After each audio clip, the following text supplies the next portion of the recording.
तो हम लोग अब नेक्स्ट स्टार्ट करने वाले हैं ग्राम पॉजिटिव में से लाइव टॉपिक ही कंटिन्यू कर रहे हैं। तो उसमें नेक्स्ट जो अपना बैक्टीरिया है वो कौन सा है, बैसिलस एंथ्रेसिस। ठीक है, जो अपना नेक्स्ट इस लेक्चर में कवर करने वाले हैं उस बैक्टीरिया का नाम क्या है, बैसिलस एंथ्रेसिस। तो इस वीडियो लेक्चर में हम लोग क्या क्या कवर करेंगे, इस पार्ट में हम लोग क्या क्या देखेंगे, सबसे पहले उसका रिकैप देख लेते हैं। तो in this we will cover सबसे पहला इंट्रोडक्शन, दूसरा जनरल कैरेक्टरिस्टिक, तीसरा पैथोजेनिसिटी, चौथा ट्रीटमेंट एंड प्रिवेंशन। तो अभी हम लोग तत्काल बैसिलस एंथ्रेसिस का इंट्रोडक्शन देखेंगे, जनरल कैरेक्टरिस्टिक देखेंगे, पैथोजेनिसिटी देखेंगे और सबसे लास्ट में ट्रीटमेंट एंड प्रिवेंशन देखेंगे। तो अब हम लोग स्टार्ट करते हैं इंट्रोडक्शन ऑफ बैसिलस एंथ्रेसिस। ठीक है, तो इंट्रोडक्टरी पार्ट कुछ इस तरह से है। सबसे पहला इन्फॉर्मेशन है कि anthrax is mainly a zoonotic disease. Anthrax disease का नाम है, जो बैक्टीरिया है उसका नाम है एंथ्रेसिस। ध्यान दीजिएगा, जो बीमारी है उसका नाम है एंथ्रेक्स और जो बैक्टीरिया है उसका नाम है एंथ्रेसिस। तो इसमें सबसे पहला इन्फॉर्मेशन लिखता है कि anthrax is mainly a zoonotic disease and is transmitted through a spore of bacillus anthracis by contamination, inhalation और इंजेशन। सबसे पहले जो इसमें वर्ड आया है जूनोटिक डिजीज, इसके बारे में देख लेते हैं, फिर इस लाइन को हम लोग समझेंगे कि पूरा क्या लिखा हुआ है। तो सबसे पहले जूनोटिक डिजीज क्या होता है कि जूनोटिक डिजीज आर इनलेस caused by pathogen like virus, bacteria, parasite और fungi that are transmitted from animals to humans. वैसा बीमारी जो एनिमल्स टू ह्यूमन हो, मतलब वो पहले एनिमल्स को हुआ था और एनिमल्स को होने के बाद ये किस में फैल गया है, ह्यूमंस में। उस वैसे बीमारी को हम लोग बोलते हैं जूनोटिक डिजीज। ये जो ZOO वर्ड है वो एनिमल के लिए डिनोट करता है, जैसे पटना में जू हो गया तो उसमें एनिमल ही रहते हैं। तो इस तरह से जूनोटिक डिजीज को क्या डिफिनीशन होगा कि जूनोटिक डिजीज एक ऐसा बीमारी है जो कि जनरली पैथोजन जैसे कि वायरस, बैक्टीरिया और पैरासाइट और फंजाई के द्वारा होता है। किस में होता है, एनिमल्स में, लेकिन फिर ट्रांसमिट किस में हो जाता है, ह्यूमंस में। तो वैसे डिजीज को हम लोग बोलते हैं जूनोटिक डिजीज। अगर एक वर्ड में जूनोटिक डिजीज को डिफाइन करना है तो वैसा डिजीज जो एनिमल्स से ह्यूमंस में होता है उसको बोलते हैं जूनोटिक डिजीज। जैसे कि सब अपना बेस्ट अभी जो पढ़ेंगे एंथ्रेक्स, दूसरा कोविड-19 जो हम लोग पढ़ रहे थे कि चाइना में चमगादड़ का था ये दिस दैट, तो वो भी एनिमल से ही आया था। उसी तरह जो रेबीज होता है कुत्ता काटने से, तो पहले वो कुत्ता को होता है, इसलिए हम लोग सुने होंगे कि अगर आपको कुत्ता काटता है तो सबसे पहला होता है कि उस कुत्ते का 10 दिन तक ध्यान रखा जाना चाहिए कि वो कुत्ता मरता है कि नहीं, वो कुत्ता पागल होता है कि नहीं। अगर वो कुत्ता में सब कुछ लक्षण नहीं होता है मतलब रेबीज का चांस कम है। तो यहाँ से ये सीख मिला कि रेबीज भी होता है एनिमल्स में और एनिमल्स में होने के बाद किस में ट्रांसफ़र हो जाता है, ह्यूमंस में। ठीक है, तो I hope zoonotic disease clear हो गया होगा। अब आते हैं इस पे। तो इसमें बता रहा है कि जो एंथ्रेक्स है वो एक मेनली जूनोटिक डिजीज है जो कि ट्रांसमिट होता है स्पोर के द्वारा। किसका स्पोर, बैसिलस एंथ्रेसिस के द्वारा, बाय कंटामिनेशन, किसी चीज़ में मिक्स होके, या तो इनहेल कर लिए हम लोग अपने नाक के द्वारा या किसी वस्तु के साथ उसको इंजेस्ट कर लिए हैं, खा लिए हैं। किसको खा लिए हैं, स्पोर को। तो सबसे पहला इंट्रोडक्शन में वही है कि anthrax is mainly a zoonotic disease and is transmitted through spore of bacillus anthracis by contamination, inhalation और इंजेक्शन। इसके बाद जूनोटिक डिजीज का इन्फॉर्मेशन है। नेक्स्ट यहाँ पे लिखा हुआ है the disease is not contagious. Not contagious मतलब ये एक से दूसरे ह्यूमंस में नहीं फैलता है। ध्यान देना, यहाँ पर हम लोग देखें इस एंथ्रेक्स का सबसे अजीब बात यह है, अजीब या मतलब मेन इंपॉर्टेंट बात है कि ये एनिमल्स से ह्यूमंस में हो सकता है, एनिमल से एक जानवर से आदमी में हो सकता है, लेकिन आदमी से आदमी को जनरली नहीं होता है। ठीक है, इसीलिए इसके लिए वर्ड यूज होता है नॉट कॉन्टेजियस। फिर से इसको रिपीट कर रहे हैं, जो एंथ्रेक्स बीमारी है वो एनिमल्स से ह्यूमंस में हो सकता है, लेकिन ह्यूमंस से ह्यूमंस को नहीं होगा। तो इसलिए इसका इन्फॉर्मेशन है the disease is not contagious. Next है the organism was first discovered by Robert Koch. Robert Koch के बारे में हम लोग बहुत कुछ जानते हैं। तो रॉबर्ट कोच साहब ही इस डिजीज, इसका जो ऑर्गेनिज्म था बैसिलस एंथ्रेसिस, इसको डिस्कवर सबसे पहली बार किए थे। नेक्स्ट है it exit as a spore in the soil. ये हमारे इन्वायरमेंट में, सॉइल में स्पोर के रूप में प्रेजेंट रहता है। ये ऑर्गेनिज्म का स्पोर ही हमारे सॉइल में प्रेजेंट रहता है। नेक्स्ट है it secrete toxin made up of 3 protein, lethal factor, oedema factor और प्रोटेक्टिव फैक्टर। ये एक टॉक्सिन सेक्रेट करता है। ये मतलब कौन? Bacillus anthracis. बैसिलस एंथ्रेसिस एक टॉक्सिन सेक्रेट करता है जो कि 3 पार्ट्स में मिलके बना हुआ रहता है, 3 प्रोटीन से। सबसे पहला प्रोटीन का नाम है लीथल फैक्टर, दूसरा प्रोटीन का नाम है एडिमा फैक्टर और तीसरा प्रोटीन का नाम है प्रोटेक्टिव फैक्टर। ये सिर्फ हमको वर्ड के बारे में जानकारी रखना है, इसके अंदर एक्सप्लेनेशन में हम लोग को नहीं जाना है। नेक्स्ट है these toxin are the causes of high rate of fertility. ये जो टॉक्सिन होता है जो कि 3 प्रोटीन से मिलकर बना हुआ है, ये मनुष्यों में और जानवरों में मृत्यु दर को बढ़ाता है। हाई रेट ऑफ फर्टिलिटी का मतलब क्या हुआ? मृत्यु दर। तो these toxin are the cause of high rate of fertility. तो इंट्रोडक्शन में हम लोग टोटल 6 पॉइंट पढ़े। सबसे पहला पॉइंट पढ़े कि एंथ्रेक्स जो है वो जेनेटिक डिजीज है। किससे होता है? बैसिलस एंथ्रेसिस से होता है। फिर हम लोग देखें कि जेनेटिक डिजीज क्या होता है। नेक्स्ट हम लोग देखें कि the disease is not contagious, मतलब ये ह्यूमन टू ह्यूमन नहीं होता है। सबसे पहले किसके द्वारा डिस्कवर किया? रॉबर्ट कोच साहब के द्वारा। नेक्स्ट है ये सॉइल में किस तरह में रहता है? तो एज ए स्पोर रहता है। नेक्स्ट है it secrete toxin made of 3 protein, lethal protein, edema factor और प्रोटेक्टिव फैक्टर। नेक्स्ट है which toxin are cause of high rate of fertility. तो इस तरह से हमारा इस पार्ट का इंट्रोडक्शन जो था वो क्या हुआ? कंप्लीट हुआ। तो हम लोग को 4 चीज़ पढ़ना था, उसमें एक चीज़ अपना कंप्लीट हुआ। नेक्स्ट हम लोग देखते हैं जनरल कैरेक्टरिस्टिक। ओके, तो जनरल कैरेक्टरिस्टिक में हम लोग सबसे पहले देखते हैं मोर्फोलॉजी। नेक्स्ट बात करते हैं मोर्फोलॉजी की। तो मोर्फोलॉजी में इंफॉर्मेशन है कि these are gram positive, spore bearing, rod shaped, non motile and arranged in chain surrounded by capsule. यहाँ पे टोटल 6 इन्फॉर्मेशन हम लोग को बता रहा है। सबसे पहला है कि ग्राम पॉजिटिव है, दूसरा स्पोर बियरिंग है, तीसरा रॉड शेप्ड है, नेक्स्ट नॉन मोटाइल है, नेक्स्ट है अरेंज इन चेन और सराउंडेड बाय कैप्सूल। ये जो हमारा बैसिलस एंथ्रेक्स होता है वो एक gram positive, spore bearing, rod shaped, non motile, arranged in chain surrounded by capsule type का बैक्टीरिया है। नेक्स्ट है they appear as a bamboo stick under microscope. जब हम लोग इसको माइक्रोस्कोप के अंदर देखते हैं तो बाँस का तना जो होता है, बाँस का जो बम्बो का जो स्टेम होता है उसके जैसा स्ट्रक्चर हम लोग को कुछ इस तरह का विजुलाइज होता है।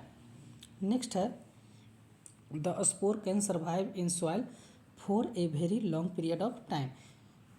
बैसिलस एंथ्रेक्स का जो स्पोर होता है वो सॉइल में बहुत लंबे समय तक सर्वाइव कर सकता है। तो मोर्फोलॉजी में हम लोग को 3 पॉइंट पढ़ना था। सबसे पहला पॉइंट था कि these are gram positive, spore bearing, rod shaped, non motile, arranged in chain surrounded by capsule. Next था they appear as a bamboo stick under the microscope. Next है the spore can survive in soil for a very long period of time. Next हम लोग general characteristic में दूसरा point देखते हैं जो कि है ग्रोथ फीचर। अच्छा, इसका अगर कुछ फिगर बनाना चाहें तो कुछ इस तरह का फिगर बम्बो स्टिक टाइप का बनेगा। ये आपके फिगर बुक में है, तो ये डायग्राम बनाना है, ठीक है। इसको अगर शॉर्ट में करें तो कुछ इस तरह से है। नेक्स्ट हम लोग देखते हैं ग्रोथ फीचर के बारे में। तो ग्रोथ फीचर में सबसे पहला इन्फॉर्मेशन है कि they are aerobes and facultative anaerobes. ये जो बैक्टीरिया होता है ये एरोब्स होता है और फैकल्टेटिव एनरोब्स। फैकल्टेटिव एनरोब्स करने का मतलब क्या हुआ कि ऑक्सीजन जब नहीं रहेगा तो ये अपना रेस्पायरेशन प्रोसेस फर्मेंटेशन की तरफ स्विच कर सकता है।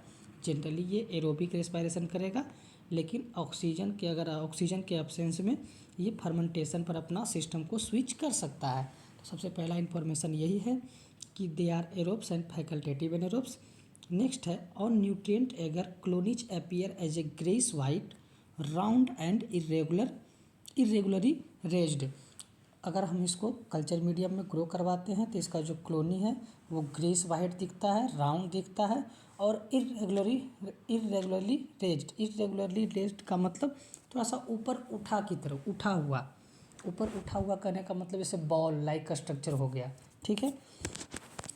नेक्स्ट है under low power microscope the edges of colony appear as a tangled mass of hairy curl mass called medusa head. जब हम लोग इसको लो पावर माइक्रोस्कोप के नीचे देखते हैं तो इसका जो किनारा रहता है, कॉलोनी का जो किनारा होता है वो हमको टेंजल्ड मास ऑफ हेयरी कर्ल्स। टेंजल्ड का मतलब पेचीदा या उलझा हुआ, हेयरी कर्ल की तरफ हम लोग को दिखता है। इसको विजुलाइज करवाते हैं किस तरह से, कुछ इस तरह का हम लोग को फिगर दिखता है। लो जैसे कि ये साइड में दिख रहा होगा, ये साइड वाला जो पार्ट है कुछ कर्ली हेयर लाइक का स्ट्रक्चर है जो कि एक दूसरे में उलझा हुआ है, इसी के लिए उलझा हुआ है, इसका लिए वर्ड यूज कर रहे हैं टेंजल्ड। ठीक है। तो कुछ इस तरह का स्ट्रक्चर हम लोग को देखने को मिलता है। इसी को हम लोग क्या बोलते हैं, मेड्यूसा हेड। तो वही बोल रहा है कि under low power microscope the edge of colony appear as a tangled mass of hairy curls called medusa head. Next है the organism is isolated on selective media like PLET या plate भी short में बोल सकते हैं।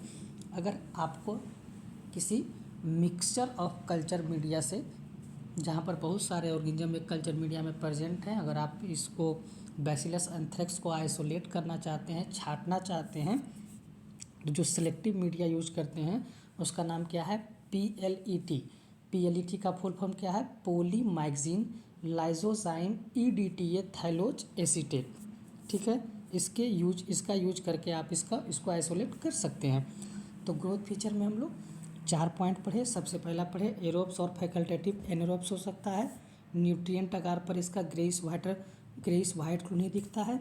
लो power microscope में टेंजल्ड mass of hairy curl दिखता है जिसको मेड्यूसा हेड बोलते हैं। अगर इसको आइसोलेट करना है तो कौन सा मीडियम यूज करना पड़ेगा, PLET। यहाँ पर देखिए PLET का फुल फॉर्म। तो इस तरह से हमारा जो सेकेंड पार्ट था जनरल कैरेक्टरिस्टिक वाला वो ख़त्म हुआ। नेक्स्ट हम लोग थर्ड पार्ट देखेंगे पैथोजेनिसिटी। जनरल कैरेक्टरिस्टिक में हम लोग को अभी तत्काल इतना ही देखना। तो अब बात करते हैं पैथोजेनिसिटी। पैथोजेनिसिटी का मतलब क्या होता है, ability of microorganism to cause disease. कोई भी माइक्रोनिज्म किस तरह से किसी व्यक्ति में डिजीज करवा सकता है, इसी का जो स्टडी होता है वही होता है पैथोजेनिसिटी। तो इसमें सबसे पहला इन्फॉर्मेशन है कि anthrax is a disease of animal and is transmitted to humans when they comes in contact with infected animals. इसके द्वारा जो बीमारी होता है उसका नाम क्या है, एंथ्रेक्स। ये जो एंथ्रेक्स है ये किसका बीमारी है, एनिमल्स का है, लेकिन ये ह्यूमन्स में भी ट्रांसमिट हो जाता है जब ह्यूमन्स इन्फेक्टेड एनिमल्स के कांटेक्ट में आते हैं। सिंपल में पहला इन्फॉर्मेशन ये बता रहा है कि अगर कोई एक एनिमल है जिसको एंथ्रेक्स हुआ है, अगर उसके कॉन्टेक्ट्स में ह्यूमन आए तो एनिमल्स से एंथ्रेक्स ह्यूमन्स में ट्रांसफ़र हो जाएगा। तो सबसे पहला इन्फॉर्मेशन यही है कि anthrax is a disease of animal and is transmitted to humans when they comes in contact with infected animal. Next है the organism is passed by animals in secretion from mouth nose and faeces. ये organism किस में present रहता है, animals में। और animals इसको environment में कैसे पास कर सकते हैं, दूसरे तक कैसे भेज सकते हैं, तो या तो माउथ सेक्रेशन के द्वारा, या तो नोज सेक्रेशन के द्वारा, या फीकल मैटर के द्वारा। तो वही इन्फॉर्मेशन है the organism is passed bye. The organism मतलब कौन, बैसिलस एंथ्रेक्स। मतलब bacillus anthrax is passed bye animal, क्योंकि ये जनरली किस में रहता है, एनिमल्स में रहता है। तो the organism is passed by animals in secretion from mouth nose and faeces. Next है the organism produce spore in the soil and which can survive for long period. जब एनिमल्स अपने सेक्रेशन के द्वारा, कहाँ कहाँ के, माउथ हो गया, नोज हो गया और फेसेस हो गया, इस सेक्रेशन के द्वारा इसके स्पोर को इन्वायरमेंट में देगा, मतलब सॉइल में देगा। तो यहाँ पर ये स्पोर जर्मिनेट करेगा और लंबे समय तक ये जिंदा रहता है। तो वही है the organism produce a spore in the soil, और ये spore can survive for a long period. Next है when these spore are inhaled by humans infection is acquired by them. देखो अभी तक यहाँ तक जो हो रहा है उसके बारे में बता रहे हैं। एक एनिमल्स था जिसमें एंथ्रेक्स बीमारी हुआ था। एंथ्रेक्स बीमारी मतलब उस एनिमल्स के अंदर बैसिलस एंथ्रेसिस होगा। अब उस जब एनिमल्स के अंदर बैसिलस एंथ्रेसिस था तो एनिमल्स के माउथ के द्वारा, नोज के द्वारा, फीकल मैटर के द्वारा, अब उसके अंदर जो ऑर्गेनिज्म था, माइक्रोऑर्गेनिज्म था, उसको इन्वायरमेंट में लाया। कहाँ लाया? सॉइल में। अब ये सॉइल में जो ऑर्गेनिज्म आया तो अपना स्पोर को प्रोड्यूस किया, और ये स्पोर बहुत लंबे समय तक सॉइल में जिंदा रहता है। तो सॉइल में स्पोर आ गया। अब सॉइल के कांटेक्ट में अगर ह्यूमंस आया है तो फिर उसके स्पोर्स के द्वारा ह्यूमंस में भी बीमारी हो जाएगा। तो वही है when these spore are inhaled by human infection is acquired by them. There are following clinical type of anthrax. Hospital setting में अलग अलग साइन एंड सिम्टम या इफेक्ट के बेसिस पे डिफरेंट टाइप के एंथ्रेक्स होते हैं, उसको हम लोग एक एक करके पढ़ेंगे। इस 5 पॉइंट को अगर बोलें तो फिर से 1 मिनट में बता रहे हैं कि एक जानवर था, एक एनिमल था जिसको एंथ्रेक्स बीमारी हुआ था। तो एंथ्रेक्स बीमारी हुआ है तो उसके अंदर बैसिलस एंथ्रेसिस प्रेजेंट था। अब वो एनिमल अपने माउथ, नोज और फेसेस के द्वारा उस ऑर्गेनिज्म को इन्वायरमेंट में, सॉइल में लाया। तो सॉइल में जब वो ऑर्गेनिज्म आया तो क्या प्रोड्यूस किया? स्पोर। अब ये स्पोर कहाँ है? सॉइल में लंबे समय तक जिंदा है। अब इस सॉइल के कांटेक्ट में कौन आया? ह्यूमंस। जब ह्यूमंस इस सॉइल के कांटेक्ट में आया तो उसके अंदर स्पोर चला गया। तो इस तरह से ह्यूमंस में भी इन्फेक्शन हो जाता है। तो अलग अलग तरह के साइन, सिम्टम और इफेक्ट के बेसिस पे एंथ्रेसिस को डिफरेंट टाइप में डिवाइड करते हैं, बांटते हैं। तो कौन कौन टाइप होता है उसको हम लोग देखते हैं। तो सबसे जो पहला है वो उसका नाम है क्यूटेनियस एंथ्रेक्स। तो देखते हैं कि क्यूटेनियस एंथ्रेक्स क्या होता है। तो क्यूटेनियस एंथ्रेक्स में सबसे पहला इन्फॉर्मेशन है कि this type is most prevalent. Most prevalent मतलब मोस्ट कॉमन, मतलब ज़्यादातर हम लोग को यही वाला फॉर्म देखने को मिलता है। तो this type is most prevalent, लगभग 80 to 90% and is common among farmer, animal handler and veterinary doctor. ये जो क्यूटेनियस एंथ्रेक्स है ये मोस्ट प्रिवेलेंट मतलब सबसे ज़्यादा होने वाला है। 80 से 90% केसेस में हम लोग को क्यूटेनियस एंथ्रेक्स ही देखने को मिलता है। और ये जनरली मोस्ट कॉमन किन में होता है? फार्मर में होता है, किसान में होता है, एनिमल हैंडलर जो जानवरों की सेवा करते हैं, जो पालते पोसते हैं, और जो वेटनरी डॉक्टर जो जानवरों के डॉक्टर होते हैं, उन लोगों में ज़्यादातर ये बीमारी क्यूटेनियस एंथ्रेक्स देखने को मिलता है। नेक्स्ट है the infection start with a small painless brownish itchy papules. ये जो इन्फेक्शन होता है ये शुरुआत में जब किसी व्यक्ति को इन्फेक्शन होता है तो किस तरह से होता है? एक स्मॉल पेनलेस ब्राउनिश कलर का वहाँ पर पैप्यूल मतलब छोटे दाना निकलता है। मतलब अगर किसी व्यक्ति को इसका स्पोर से इन्फेक्शन हो गया है तो उसमें छोटे छोटे एक दाने बनने स्टार्ट हो जाएंगे, उस दाने में पस नहीं रहेगा। तो वही है कि the infection start with a small painless brownish itchy मतलब खुजली उजली होगा, पैप्यूल। पैप्यूल का मतलब क्या होता है? छोटे दाने। इस दाने के अंदर पस नहीं होता है, वो एक टाइप का पिंपल ही है। पिंपल में पस होता है, इसमें पस नहीं होता है।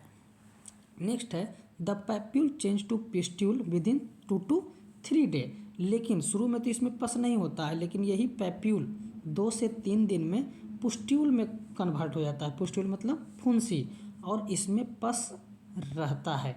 पैप्यूल में पस नहीं रहता है, पुस्ट्यूल में पस रहता है। तो शुरू में पैप्यूल होता है और 2 से 3 दिन में यही पैप्यूल चेंज हो जाता है पोस्ट्यूल में। तो वही है कि the papule change to pustule within 2 to 3 days. Next है inflammatory reaction due to toxin release while multiplication of organism lead to congestion and oedema in whole area. कुछ समय के बाद वहाँ पर इन्फ्लामेटरी रिएक्शन स्टार्ट होता है, क्योंकि जब वो ऑर्गेनिज्म उसका स्पोर आएगा फिर वो स्पोर जर्मिनेट करके ऑर्गेनिज्म बनाएगा और इसी टाइम वो टॉक्सिन को रिलीज करता है। टॉक्सिन से इन्फ्लामेटरी रिएक्शन होते हैं जिसके कारण इसका कंजेशन हो जाता है और वहाँ पर एडिमा मतलब स्वेलिंग टाइप में हो जाता है उस पूरे एरिया में जहाँ पर छोटा सा पैप्यूल हुआ था, ये पैप्यूल कन्वर्ट हो गया पुस्ट्यूल में, फिर वहाँ पर इन्फ्लामेटरी रिएक्शन स्टार्ट हो गया और पूरे एरिया में स्वेलिंग हो जाता है। तो वही है कि inflammatory reaction due to toxin release by multiplication of organism lead to congestion and oedema in whole area. Next है now the pustule change to black scar और ulcer and get surrounded by ring of vesicles with serous fluid. अब ये जो pustule बन चुका है papule से, वो ब्लैक स्कार में कन्वर्ट हो जाता है। ब्लैक स्कार क्या है? मोटी काली सूखी परत का निर्माण। ब्लैक स्कार का अगर फीलिंग दे पाए, जैसे कि हम लोग को कोई चोट लगता है तो ऊपर में जो कुछ दिन के बाद 5-6 दिन के बाद एक मोटा सा लेयर बनता है, जिसको गांव देहात में खोटी हम लोग बोलते हैं, एक मोटा सा ब्लैक काली सूखी परत। तो धीरे धीरे पिस्ट्यूल किस में कन्वर्ट हो जाता है? ब्लैक स्कार में, या वहाँ पर अल्सर का भी फॉर्मेशन हो जाता है और उस अल्सर के चारों तरफ सेरोसस फ्लूइड जमा हो जाते हैं। सेरोसस फ्लूइड क्या होता है? Clear pale yellow watery body fluid को हम लोग बोलते हैं सेरोसस फ्लूइड। तो वही है कि now the pustule change to black scar और ulcer and get surrounded by ring of vesicles with serous fluid. Next क्या है? The symptom include. अब इसमें क्या क्या हम लोग को सिम्टम देखने को मिलेगा जब ये सब हो जाएगा? तो सबसे पहला लिम्फ एडिनाइटिस होगा, मतलब इन्फ्लामेशन और इन्फेक्शन ऑफ लिम्फ नोड। दूसरा हेडेक, तीसरा माइल्जिया मतलब मसल्स पेन, चौथा नौसिया, पांचवा वोमिटिंग और छठा फीवर। ये सब जब होगा सबसे पहले पैप्यूल्स बनेगा, फिर ये पुस्ट्यूल में कन्वर्ट हो जाएगा, फिर वहाँ पर ये ब्लैक स्कार का फॉर्मेशन हो जाएगा, इन्फ्लामेटरी रिएक्शन हो जाएगा, सेरोसस फ्लूइड जमा हो जाएगा।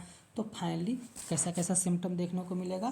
तो ये 5-6 सिम्टम की बात किए हैं। नेक्स्ट सबसे लास्ट में इन्फॉर्मेशन लिखा है कि if illness is not treated death may occur due to invasion of lymph node and blood. अगर इसका ट्रीटमेंट नहीं किया गया तो जो लिम्फ में एडिनाइटिस हो गया है, इन्फ्लामेशन हो गया है, तो लिम्फ नोड वहाँ से टूट कर जहाँ तहाँ हमारे बॉडी में या ब्लड वेसल्स में अटक कर जाता है, फंस जाता है, जिसके कारण हमारा मेटाबॉलिज्म गड़बड़ा जाता है और आदमी का डेथ हो जाता है। तो वही है कि if illness is not treated death may occur due to invasion मतलब एक दूसरे से दूसरे जगह तक जाना अपने बॉडी में, जो कि कैंसर में एक होता है ना मेटास्टैटिस प्रॉपर्टी, उसी टाइप का। तो वही है if illness is not treated death may occur due to invasion of the lymph node and blood. तो ये जो सबसे पहला हम लोग टाइप पढ़े वो क्या था? क्यूटेनियस एंथ्रेक्स, जो कि मोस्ट कॉमन था। किस में हो रहा था? फार्मर में, एनिमल हैंडलर में, वेटनरी डॉक्टर में। सबसे पहले वहाँ पर एक पैप्यूल बनता है जो कि स्मॉल रहता है, पेनलेस रहता है, ब्राउनिश कलर का रहता है, उसमें कोई पस नहीं रहता है। पैप्यूल्स कुछ 2 से 3 दिन के बाद पुस्ट्यूल में कन्वर्ट हो जाता है। फिर वहाँ पर इन्फ्लामेटरी रिएक्शन होते हैं, इडीमा होता है, कॉन्जेशन होता है, ठीक है। फिर फाइनली वो पुस्ट्यूल किस में कन्वर्ट हो जाता है? ब्लैक स्कार या अल्सर में। तो जनरली कुछ सिम्टम देखने को मिलते हैं, जैसे lymph adenitis, headache, myalgia, nausea, vomiting, fever. और अगर इन सब का ट्रीटमेंट नहीं किया गया सही समय पर तो आदमी का डेथ हो सकता है due to invasion of lymph node. तो सबसे पहला अपना कंप्लीट हुआ क्यूटेनियस एंथ्रेक्स। तो कुछ इस तरह का फॉर्मेशन डे 4 में कुछ इस तरह से दिखने को मिलेगा। डे 6 में ये ब्लैक देखो स्कार बन गया। नेक्स्ट कुछ इस तरह का हो जाएगा और फाइनली कुछ इस तरह का। ये देखो साउंड में, ये देखो सराउंडिंग में जो है वो सेरेसस फ्लूइड जमा हुआ है। इसी को बोला था कि इस पिस्ट्यूल के चारों तरफ ये ब्लैक स्कार बन जाता है और उसके चारों तरफ फ्लूइड जमा हो जाता है। और धीरे धीरे या कुछ समय के बाद अगर इसका ट्रीटमेंट नहीं किया गया तो इसका जो अंदर का जो वहाँ पर इन्फ्लामेशन ही ये टूट जाएगा, उसका एक पार्ट कहीं अपने ब्लड वेसल्स में जाके फंस गया, कहीं और जाके फंस गया। तो इस तरह से इन्वेजन ऑफ टिश्यू होता है और फाइनली आदमी का डेथ हो सकता है। यह है क्यूटेनियस एंथ्रेक्स। अगर शो करवा सकते हैं तो पेन और पेंसिल की मदद से कोशिश कीजिएगा बनाने का डायग्राम। नेक्स्ट जो दूसरा हमारा है वो है इंजेक्शन एंथ्रेक्स। इंजेक्शन सबसे पहला कौन था? Cutaneous anthrax. नेक्स्ट है इंजेक्शन एंथ्रेक्स। इंजेक्शन एंथ्रेक्स क्या है कि this is the newest form of anthrax seen in intravenous drug specially heroine users in northern Europe people. देखो नॉर्थन यूरोप का जो अपना जो वर्ल्ड मैप में जो पार्ट है, उसमें जो कंट्री है, वहाँ के कुछ लोगों में देखा गया वैसे लोग जो कि इंट्रावेनस ड्रग्स लेते थे, स्पेशली किसका, हीरोइन का। तो उसमें एक बीमारी देखा गया जिसको हम लोग बोलते हैं इंजेक्शन एंथ्रेक्स। तो वही है, दिस इज द न्यूएस्ट, और ये नया नया देखने को हम लोग को मिला है। तो this is the newest form of anthrax seen in intravenous drug users in northern Europe people. Next है the incubation period vary from a few days to month. ये लोगों में देखा गया है कि जिसका जो इंक्यूबेशन पीरियड है वो कुछ दिन से लेकर कुछ महीने तक होता है। नेक्स्ट है the symptom include a small blister bumps at the site of injection with एक fever with chills and swelling around the blister. जहाँ पर वो व्यक्ति इंट्रावेनस ड्रग का इंजेक्शन लेता है वहाँ पर स्मॉल ब्लिस्टर, फोड़ा फुंसी जैसा देखने को मिलता है। कुछ समय के बाद वहाँ पर इचिंग स्टार्ट हो जाता है, फिर उनको ठंडा लगने के साथ बुखार आता है, फीवर विथ चिल्स, और वहाँ पर स्वेलिंग और ब्लिस्टर का फॉर्मेशन होने लगता है। कहाँ पे, जहाँ पर वो इंट्रावेनस ड्रग लेते थे।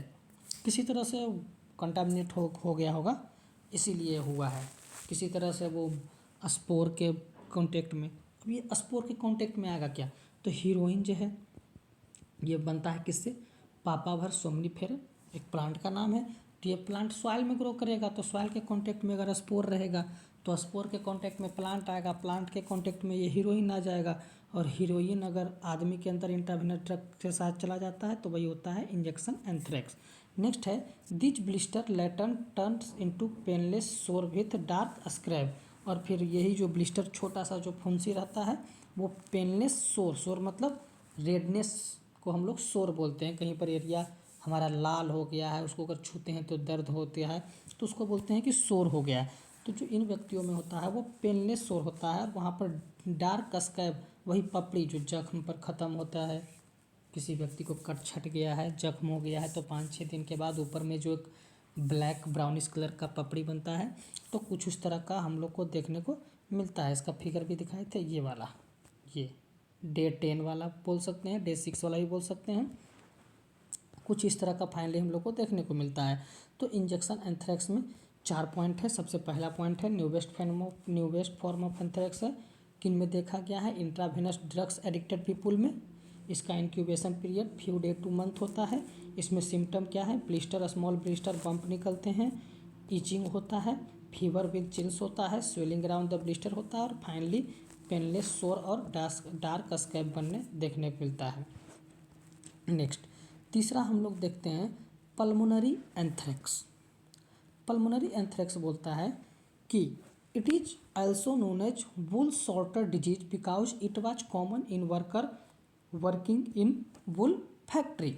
जो पल्मोनरी एंथ्रेक्स है इसका एक और नाम है, इस क्या नाम है, वुल सॉर्टर डिजीज। वुल सॉर्टर डिजीज क्यों बोलते हैं, क्योंकि ये जो पल्मोनरी एंथ्रेक्स है ऐसे पीपुल में देखा गया जो कि वुल फैक्ट्री में, ऊन के फैक्ट्री में काम करते हैं या कॉटन फैक्ट्री में काम करते हैं, तो वैसे पीपुल में एंथ्रेक्स देखा गया, उसको हम लोग बोलते हैं पल्मोनरी एंथ्रेक्स। तो सबसे पहला इन्फॉर्मेशन है it is also known as wool sorter disease because it was common in working in wool factory.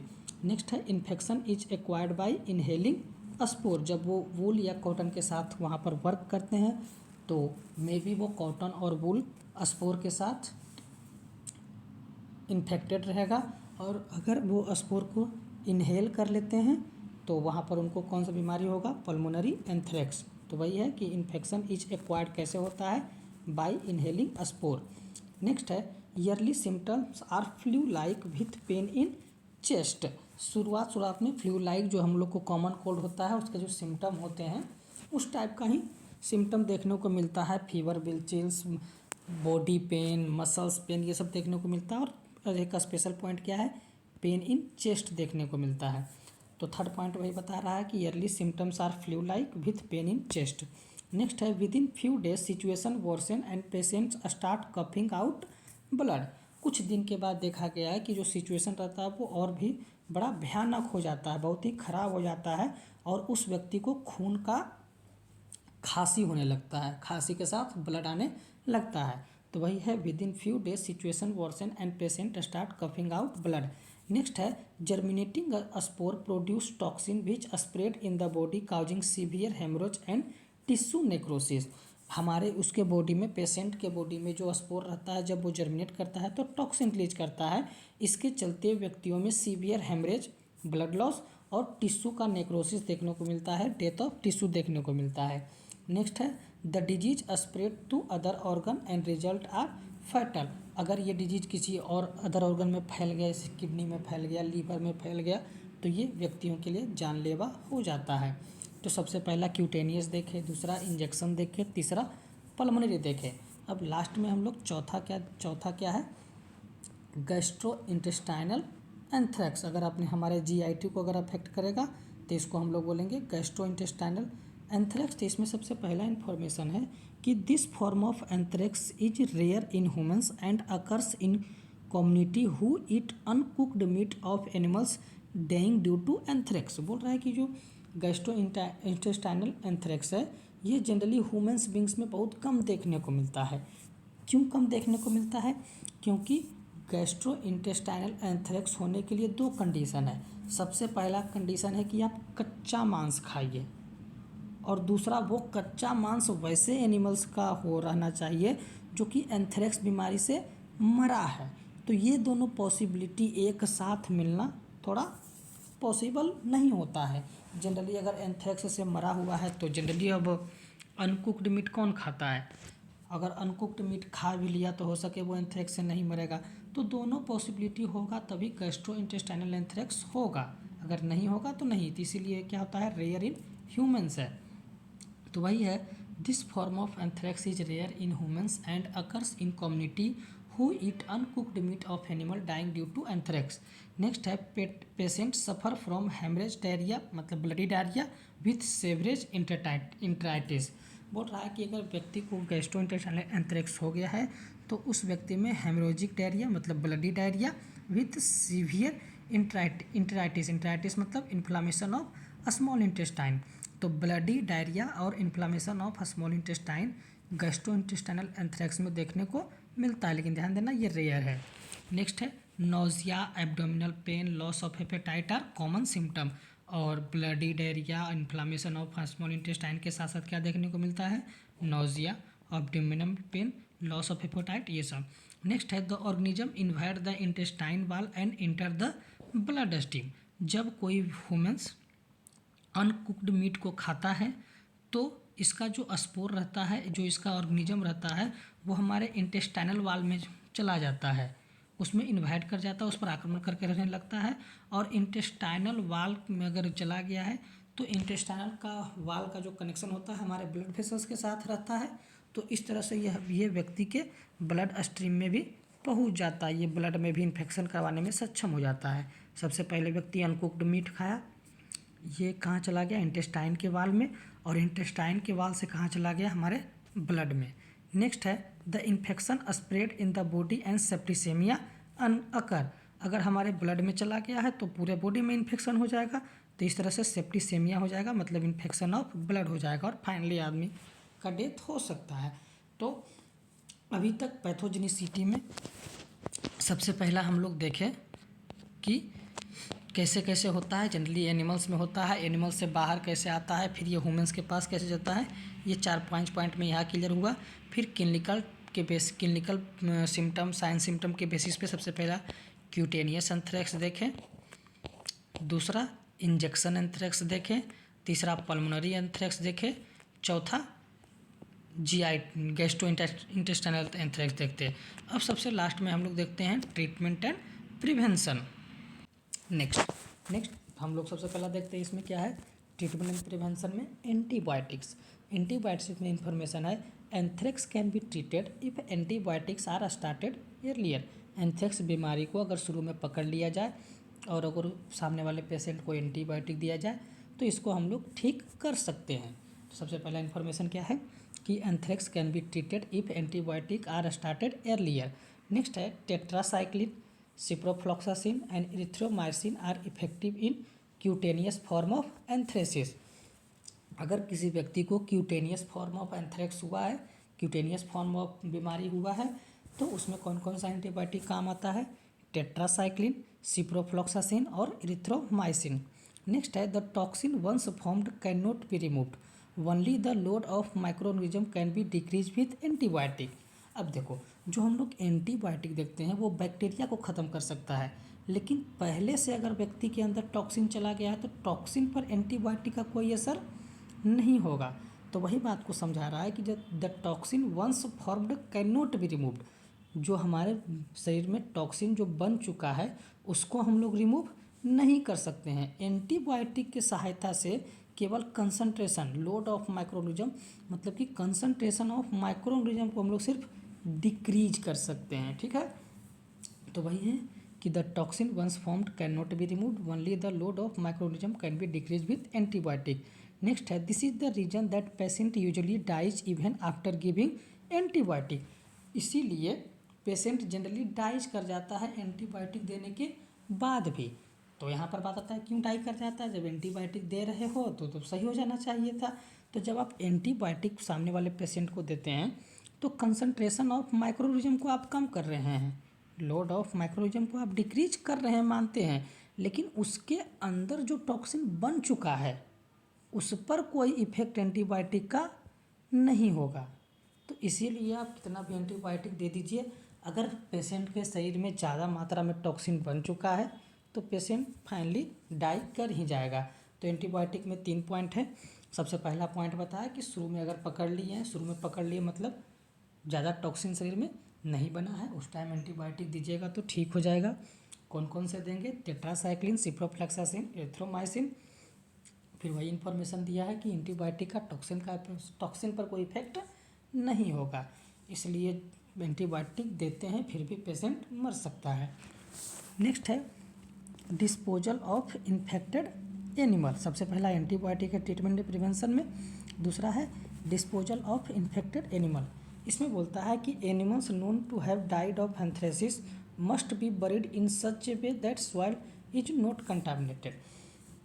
अगर हम लोग के जान पहचान में या पता चले कि कोई ऐसा एनिमल्स मरा है, किसके द्वारा, एंथ्रेसिस के द्वारा, बैसिलस एंथ्रेसिस मतलब एंथ्रेक्स बीमारी से मरा है, तो वैसे ऑर्गेनिज्म को सॉइल में इस तरह से गड़ा जाए कि सॉइल कंटामिनेटेड ना हो। जैसे फॉर एग्जांपल अगर कोई एक बछड़ा है उसको एंथ्रेक्स हो गया, अगर उससे डेथ कर गया, तो सबसे पहला होता है कि डायरेक्ट उसको ज़मीन में नहीं गड़ा जाए। जनरली यही होता है हमारे समाज में, कोई एनिमल्स मर जाता है तो फिर उसको गड़ते हैं सड़ने के लिए, तो डायरेक्ट उसको नहीं गड़ा जाए, पहले उसमें 1-2 लेयर प्लास्टिक चढ़ा दिया जाए, प्लास्टिक में लपेट दिया जाए, प्लास्टिक में लपेटने के बाद उसको ज़मीन में गड़ा जाए। फिर उसको जल्दी डिकम्पोज, जल्दी सड़ने के लिए उसमें हम लोग नमक भी डालते हैं, तो ये सब प्रिवेंशन कर सकते हैं। तो वही है disposal of dead infected animal में क्या है कि animals known to have died of anthracis, हम लोग के जान पहचान में अगर हम लोग को पता है कि कोई एनिमल एंथ्रेसिस से मरा है तो must be buried in such a way that soil is not contaminated. Next है इम्यूनाइजेशन। इम्यूनाइजेशन में इंफॉर्मेशन बोलता है कि in 1888 Pasteur prepared live attenuated vaccine from anthrax.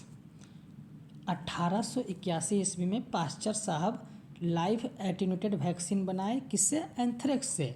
Next है कि it is proved effective in animal.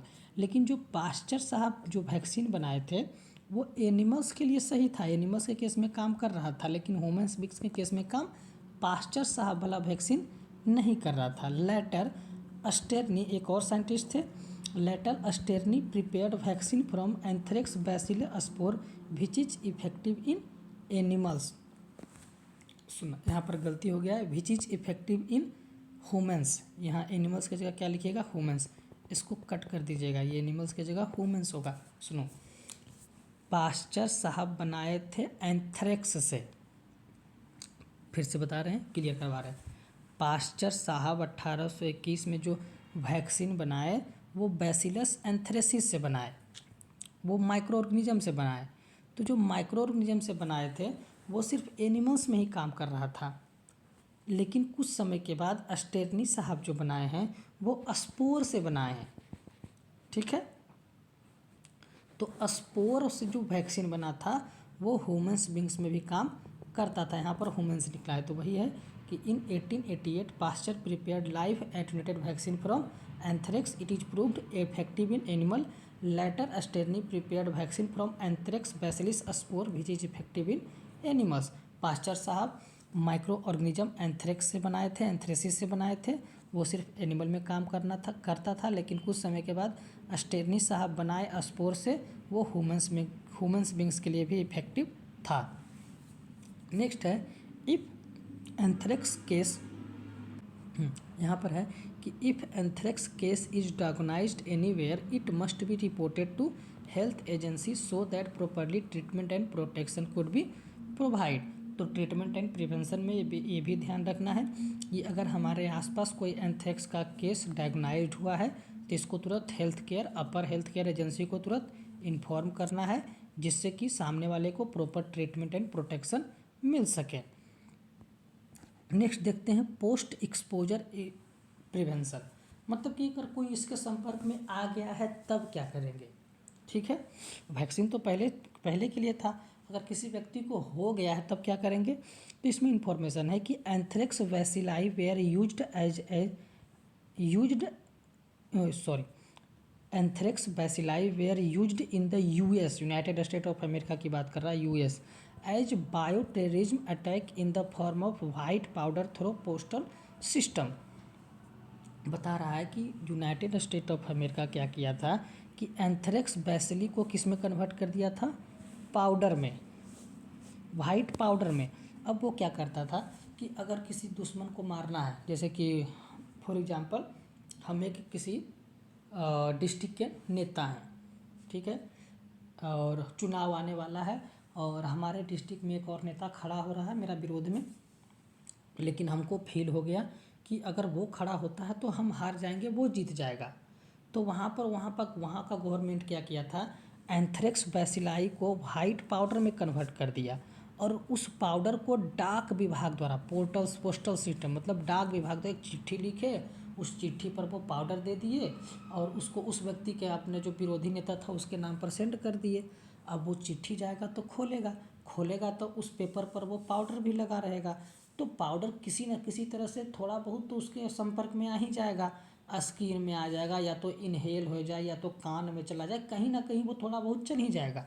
तो मतलब एक तरह से क्या किए कि इसका स्पोर को हम उस व्यक्ति में ट्रांसफ़र करवा दिए डाक विभाग के द्वारा, पत्र के द्वारा। तो ये काम कौन किया था, यूनाइटेड स्टेट।